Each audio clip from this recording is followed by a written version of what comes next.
கண்ணம்மா. அம்மா. காயத்ரி.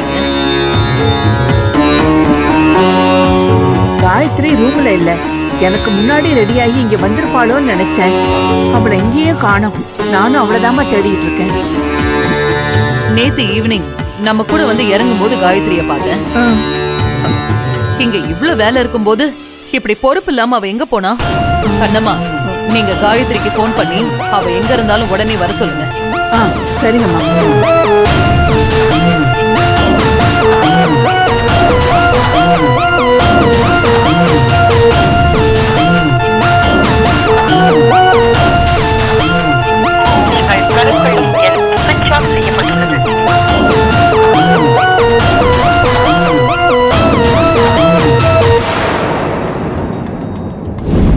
போன் சுவிட்ச் ஆஃப்னு வருது.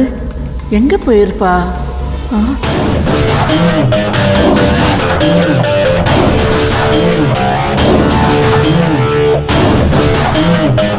மேடம், சொல்லுங்க. நான் மாப்பிள்ளைக்கு மேக்கப் போடுறதுக்காக வந்திருக்கேன். ஏன்பா முகூர்த்தத்துக்கு நேரம் ஆயிட்டே இருக்கு, இவ்வளவு லேட்டா வந்தா என்ன அர்த்தம்?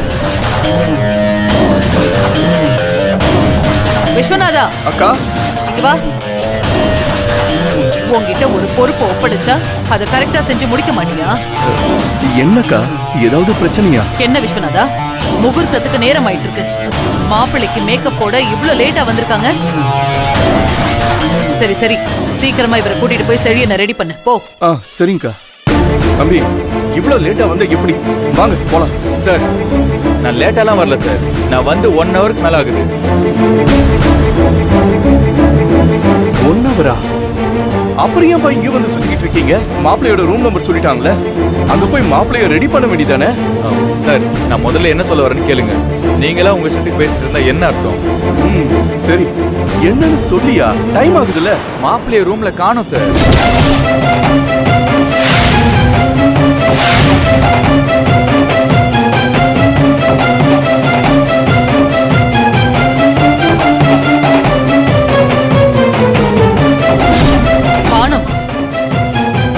என்ன சொல்றீங்க மேடம்? ரூம் உள்ள, ரூம் வெளியில, எல்லா இடத்துலயும் தேடி பார்த்துட்டேன் மேடம். எங்கேயுமே இல்ல மேடம்.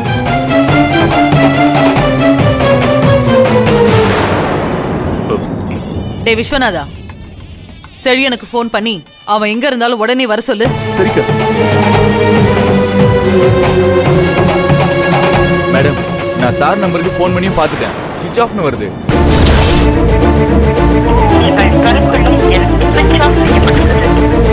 ஆமாக்கா, சுவிட்ச் ஆஃப் தான் வருது. சுவிட்ச் ஆஃபா?